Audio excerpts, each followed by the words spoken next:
What's out there?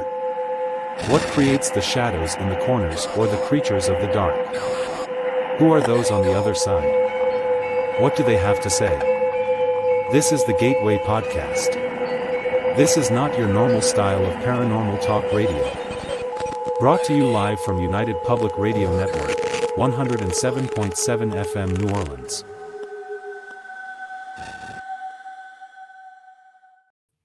And welcome to this episode of the Gateway Podcast. I'm your host, C.L. Thomas, and joining me tonight is a special guest, Kara Phillip. Usually I talk a little bit before I get into the show, but since this is a pre-record and it's Christmas Eve, I'm not going to do that. I'm not going to give you the usual, all right, I'll give you the weather report from Vegas. It's a little warm. It's about 70 degrees. You guys probably love that because I know it's snowing everywhere else. It's absolutely gorgeous here. You don't really even need the sweater that I have, but I wanted to wear my ugly Christmas sweater just for you guys. Happy Merry Christmas, Merry Hanukkah, Yule, whatever it is that you're celebrating tonight. But let me get our guest on here. She is from Paraflix, actually. She is another podcast host, which I'm really excited to talk to her. She has a show called The Obscure. So she's going to come on and talk about her life and the obscurity of maximum security, I think it is. She's got a new project coming out. And I'm missing my notes, you guys. I'm really sorry. It's called History Alive. That's her new project. So we're going to talk a little bit about that, but we're going to get to know Kara. So let me pull her up here. Hi. Welcome. Thank you. That is not an ugly Christmas sweater. That is an adorable Christmas sweater. It's kind of adorable. You can see the whole thing. It's one of those ones that look like you're flying or something. Yeah, it's still adorable. We've been doing ugly Christmas sweater parties, and that's not ugly. That's normal clothes. Well, I've seen some really hideous sweaters. I have a guy friend who does it every year. And this year he put jingle bells on his boobs. That's a reasonable sweater. I've been calling him jingle titties. Last night I went to a naughty bingo ugly Christmas sweater party. So he probably would have fit in really well. Oh, this guy's a hoot. I mean, we had a little Christmas party and there's a bowl here in Vegas. We went to this country place because there's a bunch of cowboys in town, and there's a bowl, and so we, of course, rode the bowl. And he wore these really tight Christmas pants, and they split right down the behind. Yeah, you just can't. I like him already. This is delightful. This is a good time. Anywhere. So do you have any Christmas traditions? I know it's Christmas and all, so we got to talk Christmas a little bit. So growing up, we always had our family stuff that we always did, and food we would make. I had helped my grandma get ready because she lived close to us. So I would help cook. I would, eventually doing more and more. But now as everybody grew up, and everybody has their own kids and their own families and everybody kind of scattered around. Now our Christmas tradition is actually just me and my husband and the kids, we go to a movie on Christmas. We have, I'm sure like every place has them places that you can get dinner, and it's real food. It's not just like appetizers. So we always go to a Christmas movie. So it's whatever. So we're going to see Nosferatu this year. Oh, I love that. I'm really excited. Yeah. So that's what we do. That's our cute, normal thing. And now whenever I had to work Christmas Day, we were really sad about it because then you don't get to do that. And that was just a cool thing that we just started doing. And then we go to my parents at some point, but I'm a nurse and have been for a while. So I think we got really used to who knows what weekend I work or what holiday I work. So we just made it pretty flexible. Now, I have a friend who is a hospice nurse and she has all kinds of paranormal stories. Do you have that too? So without much into your work life, Yeah, no. So I have plenty of paranormal stories, but not as many being a nurse, actually. prior to being a nurse, I do have a cool, like it was an assisted living place. It was not a cool place, but I have cool stories there. But once I became a nurse, I went straight into critical care. So I think I like shut it all off really, really well. And I didn't want to see any of that. It was very normal to be around death. It was really normal to be right there. And I think I very deliberately, I always say from the moment I became a nurse, I didn't see anything for a long time until I started again. But there is a place, my mother-in-law was actually a hospice nurse, so she had her stories, but it was an assisted living place that had gone through various iterations in the building's lifetime. And I think it still is an assisted living place now. People would die there because they do. And there was one. So first of all, I worked in the middle of the night. So that was creepy. That's just always creepy, to work in place. And there were only 2 people working all night. So that's creepy. And you're supposed to just be at the front, but we had to do rounds. And there was one hallway that I learned to avoid. I could do the rounds and I could check in where I had to, but I would never walk down that hallway because I would always see something. And one of my friends, actually, one night we were working together and I said, "There's one hallway, right?" And she goes, "Yeah." And we each drew it so that we had to not, talk about it. We didn't want any bias, right? And we that hallway, we were both like, okay, that's super cool, but there was the story of one room that was, I think, pretty wild. So one resident, she started, this part isn't cool. A lot of stuff isn't cool, but the pattern is, started just urinating everywhere all the time in the room, like just frequently, something obviously wrong, right? So we would spend the evenings or nights really kind of just helping clean her room, doing a lot of laundry. And it was just bizarre. It was a weird, just a weird thing. You don't come across that. And she would start talking about, she would see little people outside. She would talk about the little people. She would talk about a man standing in the corner. She would talk about, just things. And you're like, okay, that's not creepy in the middle of the night at all. That's fine. You just kind of keep doing what you got to do. You go to the creepy basement to do some laundry, but that's fine. It wasn't long until she had a stroke and she died. But so and that was just an odd situation. Another woman not long after moved in and she was fine. There was nothing noticeably wrong with her. It was just time to go into assisted living. She started peeing a lot. We started having to go, yeah. So that's not even, and then she started talking about, but she said kids, like she was talking about, there were kids outside the window. She would see kids. So the other one see little people. She was seeing kids. And then this one started talking about a man in the corner. It wasn't long until she had a stroke. She was like in the dining room eating, had a stroke, and it not long after died.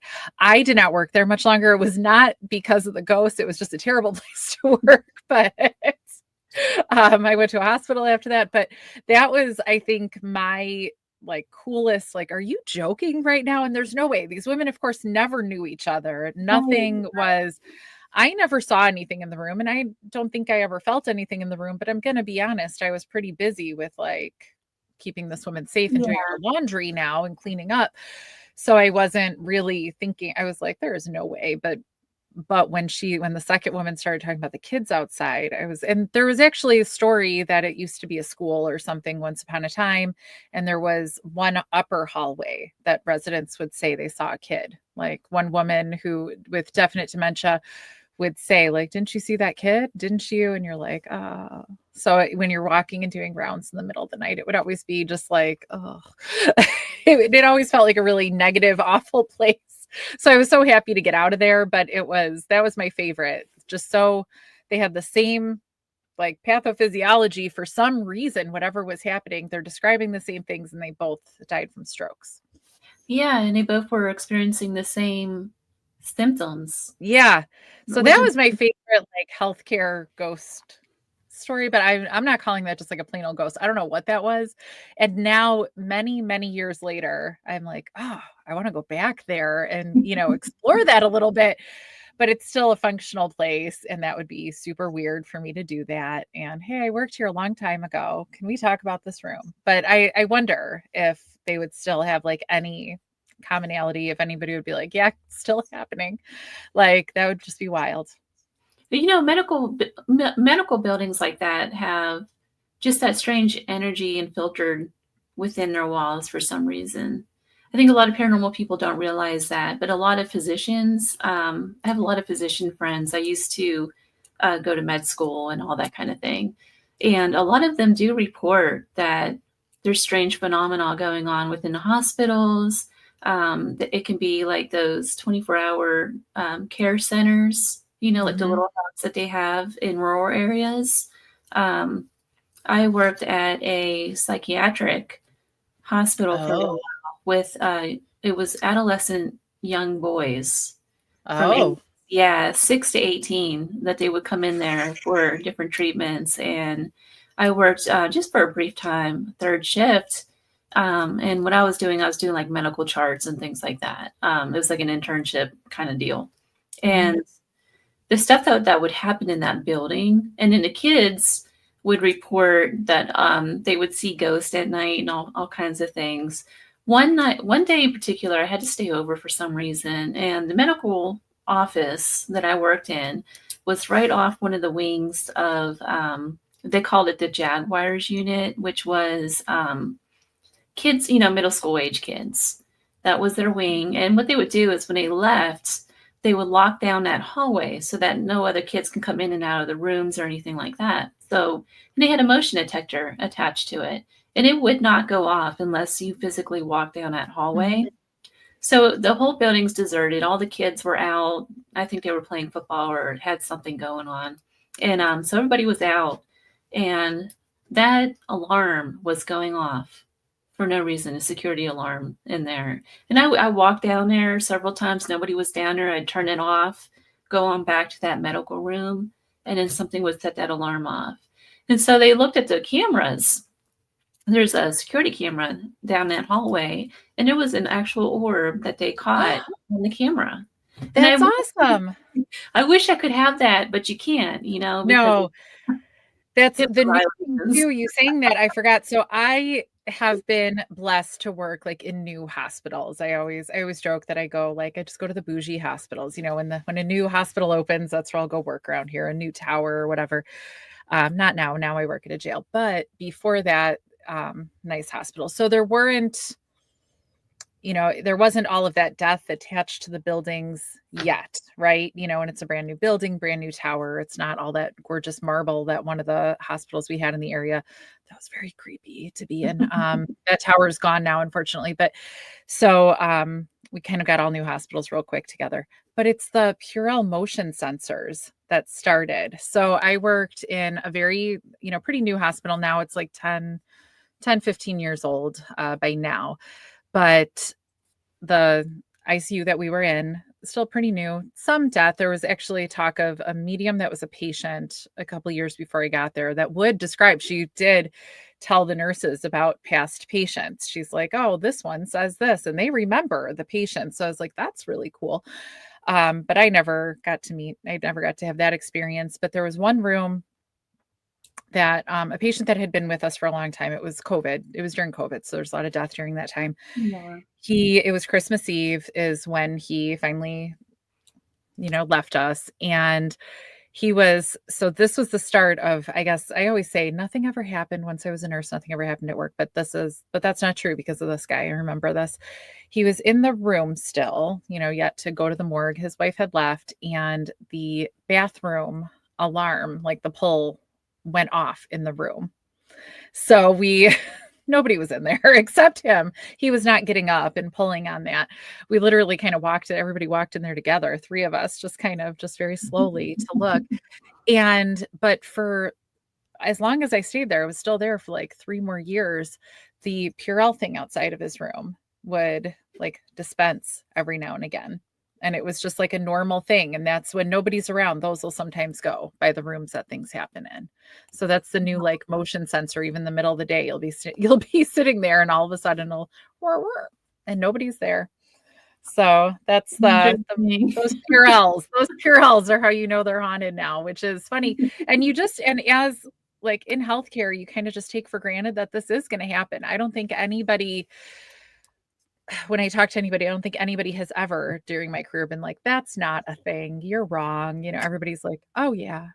Everybody knows. And it's, and it's a very superstitious group of people, but yeah, it's always very normal amongst us. Yeah. Everything's haunted. It's like hospitals, medical facilities, churches of all things. Mm-hmm. Churches are always haunted. And prison settings. Mm-hmm. Those are like the big three. Well, that's where are you the most emotional? Where do you have the most everything? Those three settings. That is where all of the emotion is. That's where everything plays out. So people, whether they stick around because they just never left, or if they come back, who knows? We don't know. But those are settings that people, churches, either most exciting or saddest, or your actual funeral, and then prisons, jails, and hospitals. There's a lot that goes on there. Which they all seem to overlap anyway. They're all the major life situations. Mm-hmm. It's really interesting. So you kind of grew up, we talked a little bit earlier, text. You kind of grew up with the paranormal in a way. I did. So I never thought it was anything, that interesting. I always thought I just kind of took it for granted. When I was about 2.5. We moved into the house I grew up in. My parents only recently moved out. And it was actually a man built it. He had one daughter and a wife, and she was an only child. So the wife had died. I don't know if she died in the house or at the hospital. I have no idea. And this would have been like late 70s. So it's not real easy, to go back and find that. So I really haven't tried too hard either. So she died though. The daughter, my understanding is, never got married, stayed in her same bedroom her whole life, stayed with the dad. So they decided after the wife died that it was time to sell the house, move away, and they went to Arizona, as I understand. So he was about to sell it to somebody else. I think, kind of handshake agreement did, whatever, as I was 2. So I don't know the whole story. This is the story I was told. He saw my parents and me, and he said, oh, you guys are moving in. You are buying the house. And my parents said, cool, because we wanted to, so they didn't, they didn't think too much of it. They were just thrilled they got the house, and it was a fantastic house to grow up in. I'm so glad they did. But it's when he saw the two of them and me that they said, this is it. So, because I was naturally blonde back in those days, and so was the daughter. And, he just saw us and said, that's it. So we moved in. I went into the daughter's bedroom because that makes sense. It's the kid room, and my parents went into the parents' bedroom. It was not, it was a 2-bedroom house. And I grew up talking to, so it's Mrs. Bauer is who it was. It was totally, the wife. It was totally the mom. So she would talk to me, and and my mom would hear this, which is wild. Like, she would walk up the stairs from the bathroom and hear this. And I would say, did you just walk past your daughter's bedroom, listening to her talk, at 2, 3, 4 years old, and hearing somebody talk back to her? And she's, and at first she would say well, what was I going to do? I wasn't going to tell your dad. You wouldn't believe me. And then she realized after a while that made it sound like she didn't want to tell my dad. She was afraid to say something. And she's like, no, it's just, I knew it was fine. Because she could hear Mrs. Bauer talking just as well as I could, so she also grew up hearing and seeing and talking to ghosts. On my mom's side of the family, you can go to a family gathering and say that house is haunted, right? And they'll be like, oh yeah, this is what I saw, or this is what I heard. Nobody says, are you crazy? Everyone's like, oh yeah. And there's a conversation just as much as you would say, what color were the walls? And you would talk about that. So nobody thought anything of it. She would even hear, I guess, out the window in the then empty lot, she would hear get-togethers, parties. Nobody was out there. She was just probably hearing, just somebody there. So she's like, yeah, I kind of forgot about that. So she just never thought anything of it. It was a normal thing. Huh? That was just a normal life thing. just normal that there would just be a ghost talking to me. And I thought it was just perfectly normal that I would have these conversations. And it was probably more when I was younger. As I got older, I wasn't like, oh yeah, having a talk with Mrs. Bauer. I just always knew she was there. I could just always tell. And that's probably to this day about as far as my like abilities extend, because I never really dug too hard into them. Maybe because I took them for granted. I think I was just always like, I don't feel like she ever pushed anything. She was just happy to like watch and happy to be there. And I think as I got older, it was probably harder to, have that same kind of communication. I wasn't as open to it. And I think she was just always there.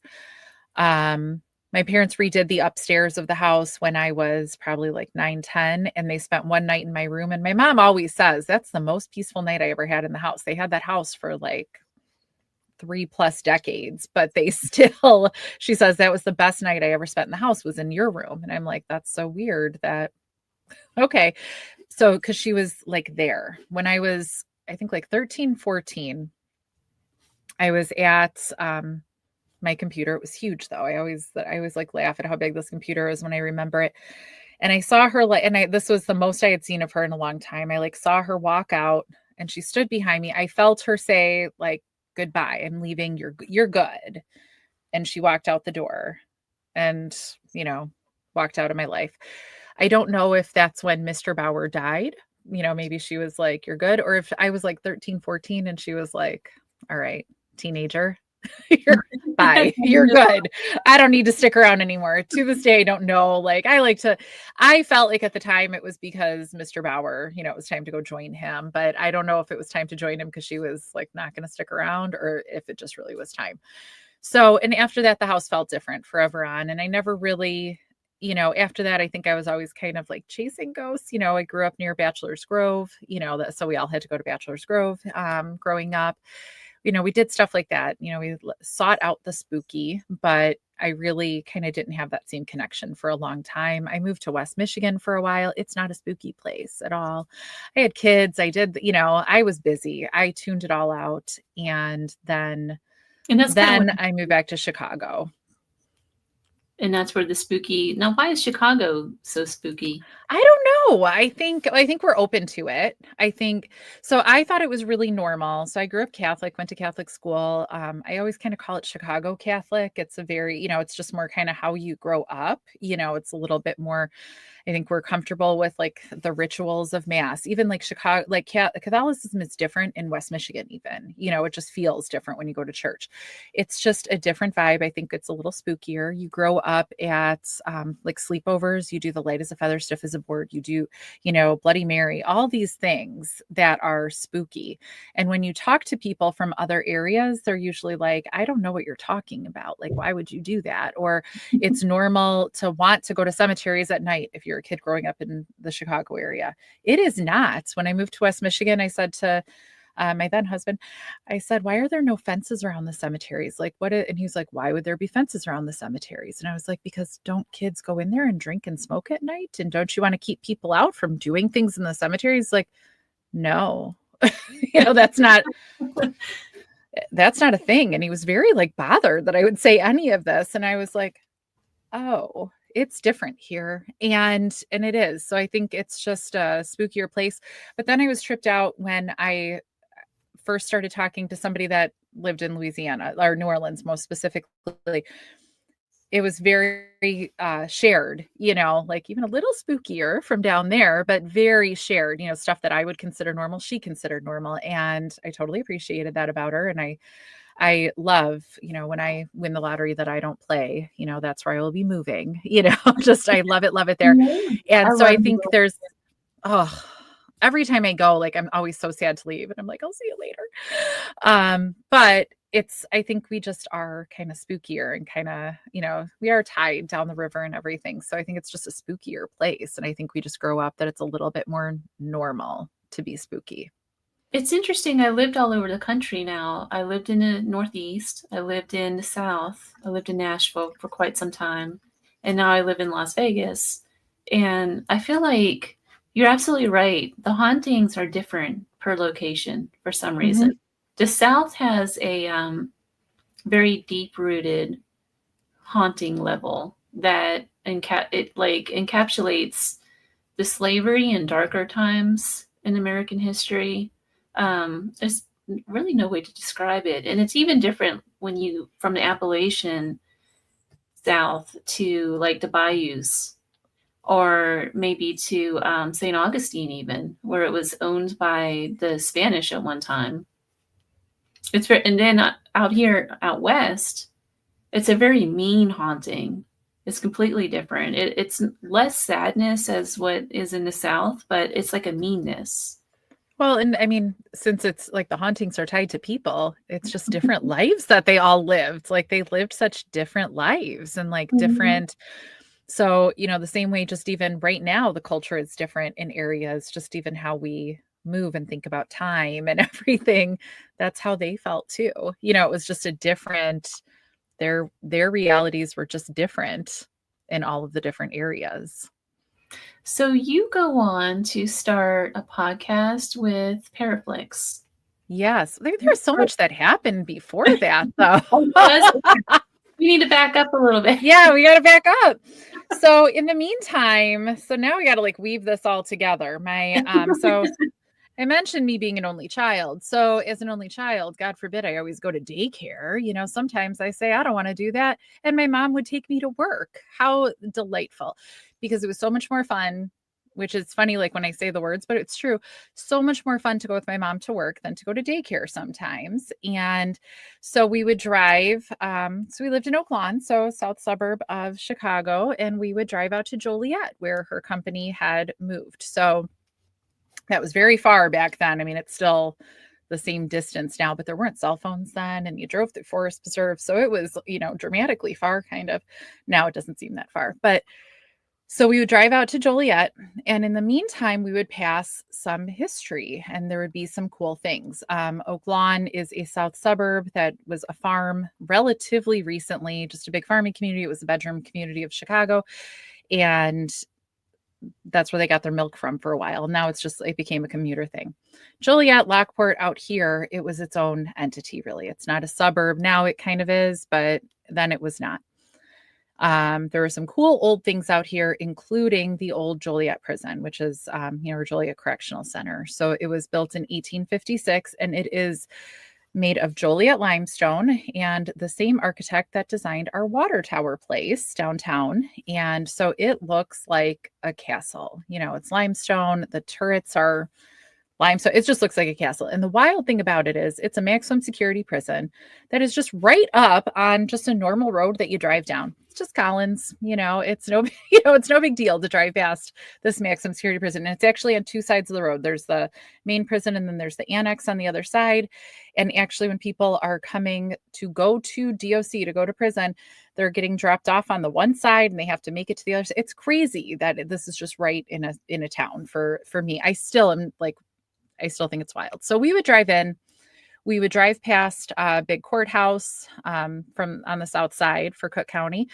And we would often then follow the buses that are going to DOC. So when you go from jails and things, you go to the Department of Corrections to get processed. So they would get processed here and placed. So we would literally follow these buses all through the forest preserve, and then we would see these buses pull into the Sally Port. We would see these prisoners get out.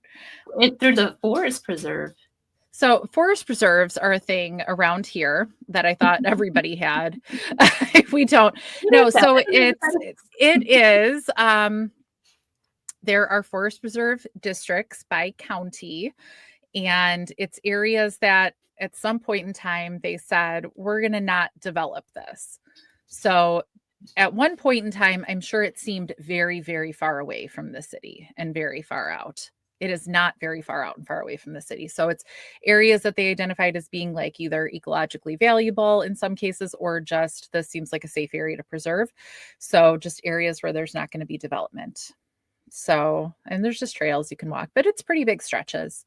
So when you drive through those, it's, just usually like little, I don't want to say little roads, but like, 1 or 2 lanes and, 60 miles an hour, you got to watch out for deer. And then you make it to the next suburb. So there's just little areas.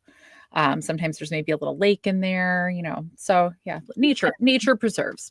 That's So, so you're driving through all this like forest reserve. So you're not even like past civilization, just forest.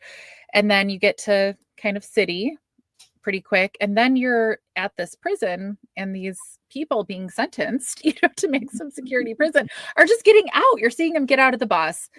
And then they're going to disappear behind these walls. So that's crazy that like just at such a young age, that was such a wild thing to see. And I just thought, and I would see like, there's when you drive past a prison, you see the like, don't pick up hitchhikers, all these signs were up like it was like it's a prison, because it was. And I just was so blown away by all of this. I was like, what is going on here? And it was in operation for a very long time. 1856 it opened. It was finally 2002 is when it was finally all the way shut down. So it was used in Blues Brothers. It was used in Prison Break and like some other shows too, but those are like the ones that you would know. So very, interesting architecturally and just, your imagination and just everything when you get to run around. So I was always fascinated by this place. And that kind of turned into, I realized it turned a little into my obsession into like the, kind of behind the walls, kind of like, I got to find out what goes on behind there, the mystery of it, the everything. I think that eventually kind of that curiosity led me to be a critical care nurse, like always like behind the walls, the things that not everybody gets to know about or see. So that's when my husband found a house out this way and he said, how about you want to move out there? And I was like, yes, because I kind of grew up out there. And he was like, that's so weird. So we end up very close to the prison. And not long after we moved in, there was a huge fire that was deliberately set. And I knew, like, when I saw the smoke, I said, that's the prison. Like, I just knew it. I always like felt a connection. I always knew I needed to somehow get in there. I didn't know how that was going to happen, but I always felt really connected to it. So then, and I thought it was so cool that we lived close. So after this big fire that was set deliberately, the city and state started moving towards something. They either were going to have to tear it down, open it up, something, because it was still DOC, it's still state of Illinois property.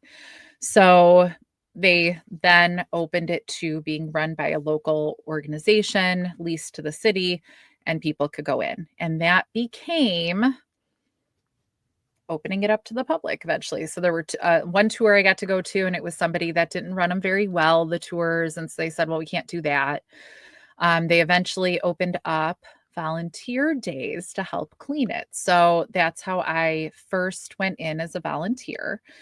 And so then now the paranormal is also coming around to save my life too. So that was in a rough time in my life. And I said, well, I really just want to get in this place. And I really want, and it's very scary to be around people. And it's, all this stuff. I was not in a great place. And so I showed up to one of the volunteer days and I found out that these people would come every week on a Saturday. And I was like, okay, maybe I can come again. And I remember thinking, I don't know, this is like quite a motley crew of people, they were, and one guy who is now my co-host and like one of my best friends, but he is like over 6.5 feet tall. He is a big guy. He is super gruff and like can be, he can say anything and you'll be like, okay, it could be super crude and you're like, that's funny. Like something about his delivery is, but he's still a lot, if you're thinking, oh, I'm going to hang out with this guy every week now, and so, but I showed up again and like, so I started just having nothing to do with the paranormal, just taking part in volunteering and a local institution, cleaning it up, helping get it so that guests could come in and the museum could hold tours and have people come in and save the building that I fell in love with, like when I was a kid. That was pretty amazing. And that started kind of saving my life, started, bringing me back to what I needed to be, and to remember who I was. So I will forever, I always say like it called to me. It always wanted me there, everybody, whoever, whether it's the building or the ghosts, I was always meant to be there. And so now we come up to tours. So then they said, well, the paranormal, it's haunted. We all know it is. And I kept to that day because I was a nurse. Remember, I still hadn't seen anything. I lie. I would be like, did somebody see that? And other people would, but it wasn't good enough. I kind of didn't want to admit that I was seeing something, it just, I don't know. I wasn't open enough to it. I think I wasn't in the right, like emotional space, headspace to actually be open to anything. I think they were trying to Were you an investigator, interact. like a paranormal investigator? Not officially at that point because so this is still coming out of I lived in Michigan. I had these kids. I had a difficult move back and even kind of a difficult time when I was here and focusing on my career and everything. So I really wasn't. I was, always, I had the first 20 plus years of my life were very entrenched in the paranormal accidentally, but not deliberately. And I wasn't in a position to like even think about going and investigating. We went to a ghost tour at the prison when they first opened them up, but I was like, I'll go on any kind of tour just to get in here. It didn't even matter. It could have been an architecture tour and I would have been in there just the same. There was no priority on it being about ghosts, honestly. Cause to me, ghosts were just a thing. You were going to see them if you were going to see them. It wasn't even that, I don't want to say exciting, but kind of, and I just wasn't in a position to be like officially doing ghost stuff really. And so during our time at the prison, so as we're cleaning it, as we're doing things, we're starting to have interactions. I always say it's like the 28 days haunted model, the Warren model of like when you spend that much time in a place. I was never there 28 consecutive days. That would have been wild. But we spent so much time there that eventually I think we got to be seen as the inmates, because the inmates are who clean, who do all the work, who do all the things that we were doing are the inmates. So I think we started to be seen as just part of them. I think they, kind of felt us.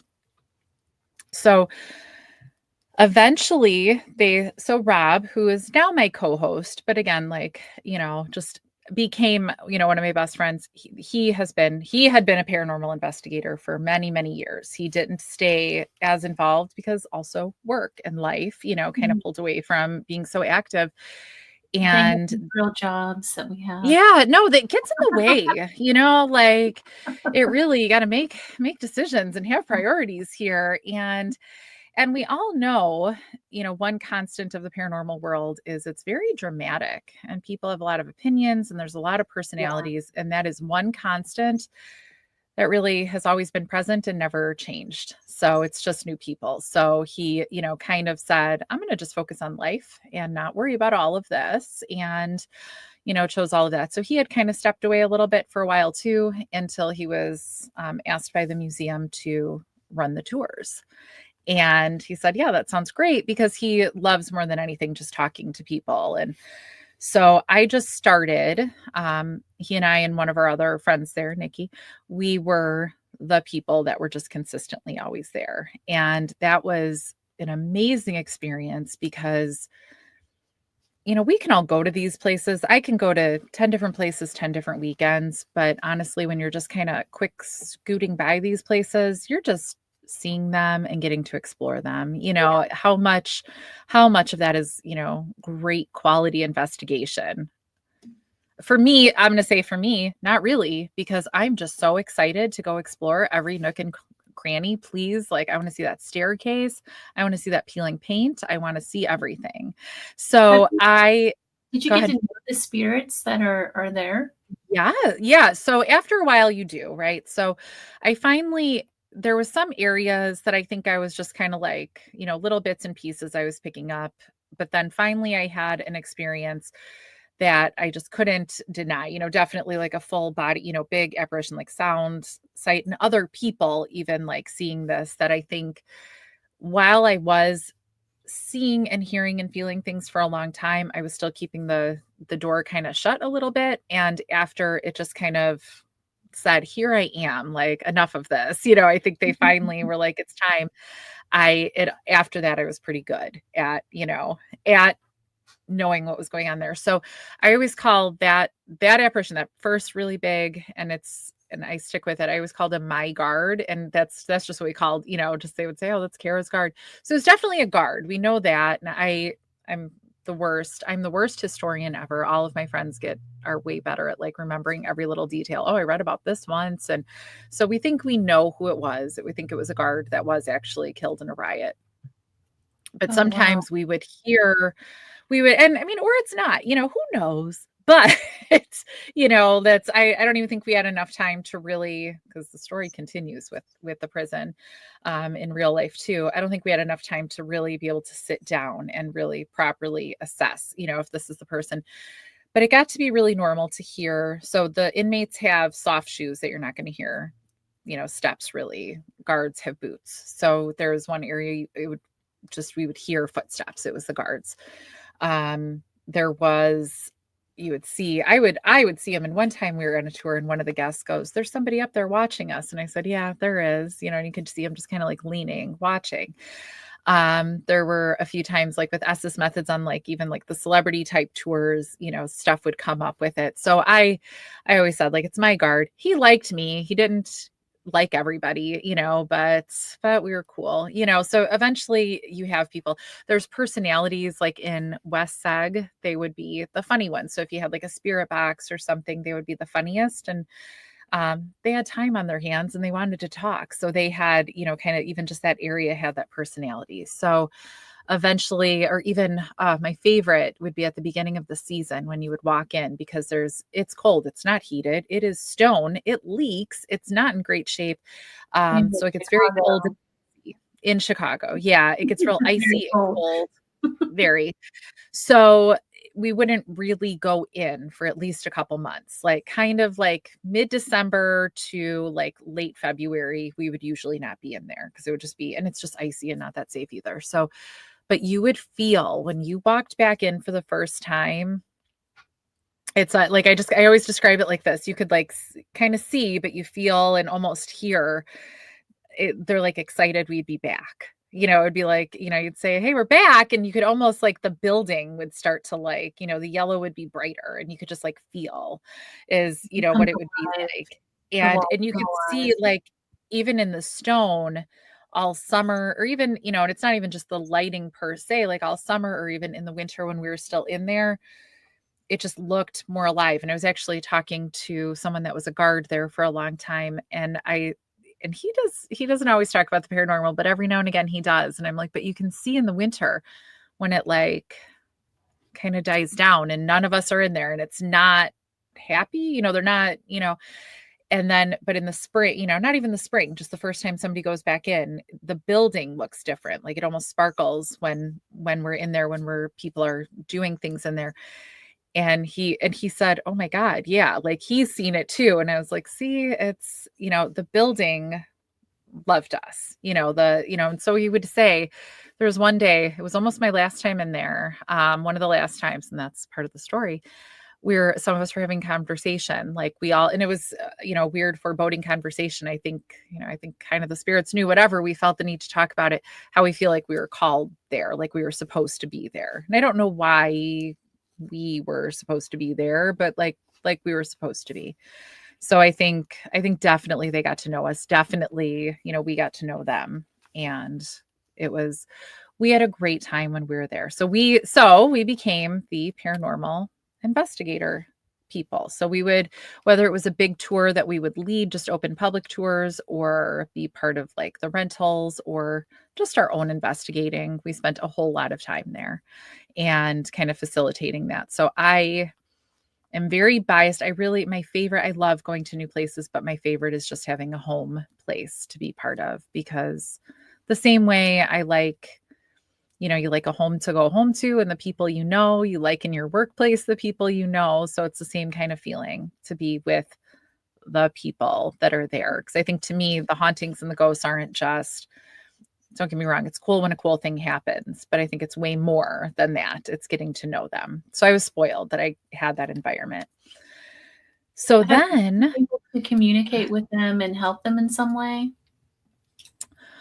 I don't think, or is it the opposite where they helped you in some way? So yeah, I think I don't even know if it was ever like so meaningful. I think if we helped them, it was just more that we were there. I don't think anyone was really trying to cross over or go anywhere. I think if anything, they appreciated that somebody saw them, just kind of, and not just like, oh, I feel like something touched me, but just kind of with respect. Somebody is seeing them, somebody is realizing that they're there. And then the hard thing is too, how many things, and when you're in a place that big and that much time and that much just trauma and everything, how many different hauntings do you have going on at the same time? And I don't mean individuals, I mean types of hauntings. There's one area that in the gym that the guards would walk to get to their area. That was just where they would walk. Pretty reliably, you could kind of, like I would see like kind of just like a shadow of the path, like them on the path. And you would just hear murmurs and they would just kind of like go in the room and it disappears just over and over again, just them walking back and forth. I don't think anybody was consciously haunting that little walk. I think it just happened enough. I think there was enough trauma there or energy or whatever it is. And I think that was just an echo. I don't think there was anything going on that we were ever going to interact with. I think we just sometimes got to see it. How much of it, but how much was actually very deliberate. There were times like on the spirit box that they would say our names, or there was a cute one that I thought was so cute. So Nikki that I mentioned before, she's shorter. Like we would always joke about like, because Rob is very, very tall. So Nikki's short and he calls her fun size and short. So it was saying, it knew Rob's name, it knew my name. And then Nikki goes, what about me? What's my name? And then it said short. And it was like, we thought that was the cutest and delightful. And so I don't think like say with them, so that's more conscious, obviously. I don't think anyone was even looking for anything. I think they just wanted to be humans and seen. And I like now as I'm in a actual operational jail, I think they just know, I think the spirits know that they're there. And that's kind of what it's like being with inmates too, like live inmates. They know they're there. You're not moving them on. And I don't think they're looking for that necessarily. I think with prison, especially by then they were sentenced. This is where they are. I think they were just looking for that human interaction. And I think they liked that. I think they appreciated being seen. So I think, who did more for who? I think honestly, probably we got more out of it, getting to have that interaction and kind of that learning and that experience. I love that because as in the paranormal community, especially in the TV show world in Hollywood and all that, we're so focused on the scare part, the scare factor, that we forget that a lot of these interactions with the spirit world helps us in some way on a personal level. At least that's how it is for me. I can't speak for everybody, but that's how it is for me. But I feel like that with people too. I love people and I love like the interactions. That's not to say some people don't annoy me sometimes. And sometimes I don't want to do that interaction. But, for the most part, I love people so much. And I just love the interactions and I love learning things. And I think for me, like I just love that interaction with a spirit, and even if it's just like that little thing that they say short, like get out of here. Like, and you get so much out of that, like intelligent interaction and just that they are real people and teaching you something about the other side. And I get such a kick out of that. Yeah, I have to agree. There's been many incidences where I've had a personal connection with the spirit world, and it's made such a difference in my life on a personal level that it's hard to explain. There's been many situations where the spirit world came through and it helped me just as much as it may have helped them. I don't know, so it's really interesting if we just sit down and maybe pay attention and listen a little bit. Yeah, no, I agree. I always say when I have some spare time, I don't have any, and I like to fill it when I do. I do want to do like, exercises to open up a little bit more and actually be able to do that interaction in a more meaningful way, because you should absolutely do that. I think you'd be really good at it. I'm so great at closing off. I'm fabulous at turning it off great at it. So I don't even worry. Like if I open up more, I'm like, no, it's fine. Cause I will just shut that down if I have to. I'm very good at doing that. I'm strong with boundaries when I want to be. So it's fine. But no, and then, so the story gets sad though, aside from, learning about, people incarcerated for a long time, that's sad, but eventually a group of us were no longer, so the paranormal investigations, paranormal tours, all of that are over at the prison. They've decided to no longer go in that direction. And a group of us, were banned from the facility. What? They have their reasons. Yeah, no, it's crazy. No, we still don't really understand the rationale. We know, so it's run by an organization that has some power in the city that, once upon a time, it seemed like a good idea to give them control over the site. And they still run it. It's they're taking it in a direction. There was, Inspector General investigation actually, and it was, found that nothing real good was going on, but it kind of got buried. So I think some of us got a little too close, I think is all it was. I think some people want control over things there, and they want to do what they want to do. And it's a large site. There's a lot of grant money that flows to the site nowadays because of volunteer efforts. And I think because it seems like the paranormal investigation thing would bring them a lot of money. Sure does. So yeah, no, it does. And the paranormal helps keep these sites alive too, and helps keep people moving through. So no, they just don't really, tours aren't even the big focus. I think we got too close to knowing too much about a not great organization that has structured itself, and the individuals have structured themselves to stay in positions of power, and they keep getting raises even as like their membership goes down, so maybe when people are a little too close, then you need them not there anymore. And so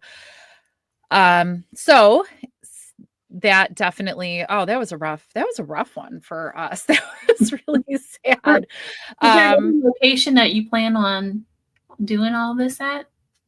So to be able to continue with investigations, we have locations that we get to, like I get to sometimes go to the Crown Point jail, but definitely it's not a home site.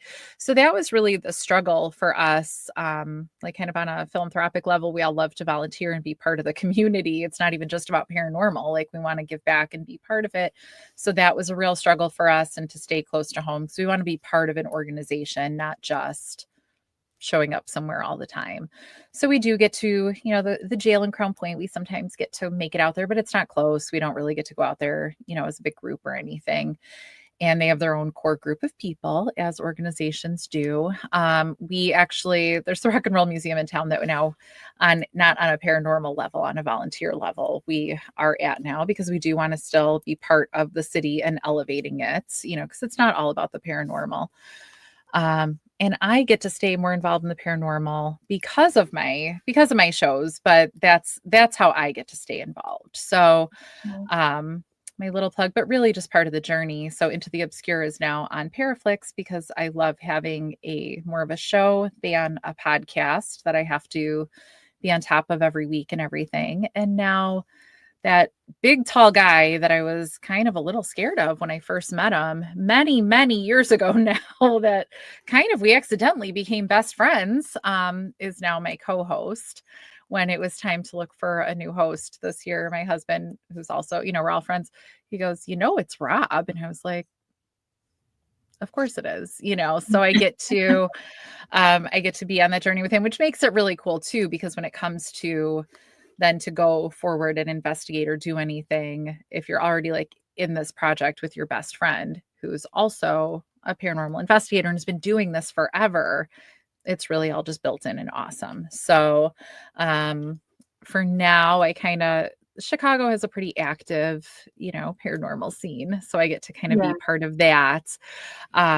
But in the end, I really just want a home place to be part of. That's why it's so sad. So, well, tell me about, I guess a lot of people probably don't know what Paraflix is. There's a lot of streaming services out there. So what is There Paraflix? are. Where can people find it, and how do they find your show? And what tell So, us about your show? okay, so Paraflix is a streaming service for the paranormal. And you can find the app like in the App Store on, on Amazon, Fire Sticks and all of that. So it is a subscription-based service and it's paranormal TV, but it's also there's more than I don't want to say just paranormal, but that's probably the blanket, statement, but it's, kind of outside of the normal stuff. So I love it for that. It's, just kind of a nice one-stop shop. And Into the Obscure is my show, and it's a talk show centering on not just the paranormal. I will say sometimes I have my paranormal investigator friends on, that's fun to talk. But it's, things that are just more obscure. So maybe we'll talk about serial killers. Maybe we're going to talk about a haunted horror museum. Maybe we're going to, so just obscure things that are just kind of outside of the normal, but it's not necessarily, let's talk about every little detail about that. Sometimes it's just getting to know the people a little bit more. For me, I want, and even though the show is still like on a, one spot, you're going to find it on Paraflix, I want the paranormal to become, just an accessible thing for everyone, not just somebody that's going to talk about demons on a popular show and make it scary. I want it to be accessible. I want it to be something you can talk about because I love people. I love them so much. And I find when you say to somebody, oh, I do this thing with haunted stuff or ghosts, or, you just kind of put it out there. It doesn't take long before they go, wait, I have a story and I want to talk about it. And when you become that safe place for somebody to tell that story and start learning more and talking about it, I think that's magical and delightful. So that's, kind of my motivation, because that's what I learned being part of the tours and being part of these bigger groups when I was at the prison. People just really want that place to, learn more, be able to talk about it, ask some questions, and kind of make it accessible. So there's plenty of people that are making, things talking about demons or even just documentaries about locations or everything. But that's not what I'm looking to fill. I'm looking to fill let's talk about it and let's bring it to more people and make this accessible. So we talk about obscure things and paranormal things on Into the Obscure. And as a little side thing, I have not updated it lately because we have to come up with some more, from the memories. But one of the band from the prison is a retired correctional officer from there. So he ran guard tours. And so he tells his stories about working at the prison and being a guard. Oh, So that is so interesting. yeah, it's not even paranormal. It's just about, his stories, his life. And it's all those stories that, we don't normally get to hear, because I have a whole behind the walls obsession too, not just, Right. ghost things, Ooh, but hearing about, I want to know all the stuff that he says. yeah, and so I just have that, that's just on YouTube and TikTok and whatever, just as a fun thing for us to do together, just talking to him, because I thought in the banning and those tours ending and everything, I thought that was the biggest sin. It's one thing, if I can't be there anymore, I'll survive. But for people not to hear his stories, that's living history. That's things that he experienced, that's such a shame that people aren't hearing the stories. So Yeah. So that's our Obscurity of Maximum Security. So when he thinks of a story, when he has stuff, then we record something. So we were going, fast and furious for a while because you think of all the stuff. So now we just kind of chilled out for a little while, but that'll always be there. So those are my big ones. And then hopefully History Alive, the new thing that we're working on. Hopefully that is on a wider platform, but that's still the same passion of bringing history alive with, through the paranormal and learning more about it that way, and how, again, it's connecting to the individual. So it's, you talked about it, the hauntings are different in the different areas because these people are all living such different lives. Mm-hmm. A haunting is going to be, even just here, in Chicago, is going to be different in a maximum security prison than, someplace that has nothing to do with that. A church is probably a little different. So have you had a lot of mob activity in that prison? Not that I know of. That's everything up here is everybody always says it's the mob, everything. Well, it kind of is. But it is, right? Like it's normal. What was it? Rock Island, I think it was. And it was the first time I ever even been in that part of the country anyway. I rented a car in Chicago and drove to Rock Island, which I had no idea there was that much country around that. It's very far. A lot of corn. Yeah. But yeah, just outside the hotel I stayed in, apparently there was a big mob shootout right there with Probably some mob guy. I can't remember his name, but I guess you rolled that town at one point. But yeah, it's everywhere there. So there is. So I have to say, Nick Simons, because Rock Island, he was there, everything, if you're in the Midwest is about Al Capone, right? So that's like it's totally not a joke. Everywhere you go, somebody's going to tell you Al Capone was here, and say, but that's like kind of our joke. It's always about Al Capone. So no matter where we go, somebody brings up Al Capone. So when somebody does, we tell each other. I was wildly unrelated to any paranormal thing I did. Honor flight. I was in Midway Airport early in the morning doing honor flight. And somebody randomly tells me about, well, they moved Al Capone's grave. And I was like, somebody else is bringing up Al Capone? Okay, but they did move Al Capone's grave to where it is now, which I didn't know, so I learned a new lesson that morning. But yeah, no, so we do have our gangsters buried all around here. They've all interacted around here. Everything was about the mob for real all through here. It's very interesting. Al Capone is even in Texas. Oh, yeah, Galveston, Texas. He had a place down there. I didn't know that. So yeah, in Vegas, they talk about mob here too, everywhere. That's a big thing here too. I feel like that was even more recent though, right? Or was it at the same time frame as in Vegas? Yeah, because it wasn't prohibition, was it? Or I have no idea. It was prohibition. It started out during that time here, and then it continued all the way up until the 90s. I interviewed a guy who actually he's responsible for taking the Maine guy, and I forget all their names. He's responsible for taking his own dad down, who was over the mob during, I think, the 80s. Wow. That movie Casino is actually after him. Interesting. But yeah, he was the son, and his dad had a hit on him and everything. It's a crazy story. And so off record, during that interview, I asked him a couple off record questions, and he said, yeah, the mob is very much still active. It's just that it's underground now and they're doing different businesses. It's not relevant. They can't do it as out loud. That's No, there was actually in Joliet, Joliet definitely has its gangs. And then the mob came in because the casino's coming in. And that was its own whole thing. And that was pretty recent that all played out.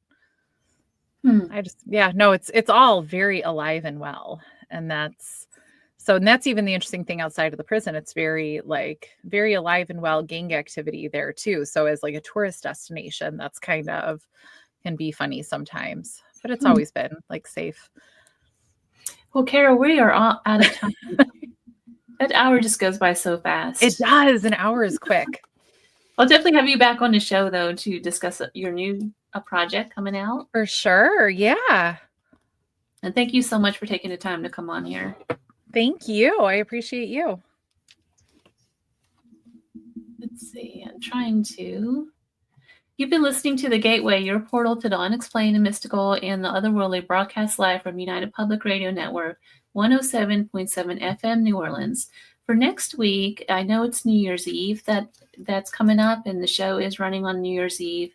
It's going to be, I'm not going to have a guest on, but I am going to do a recap of the year and talk about some of my favorite things with the paranormal and some of the things that, we'll get into the nitty gritty. So it'll be something fun. Join me next week for that New Year hour. And then until next time.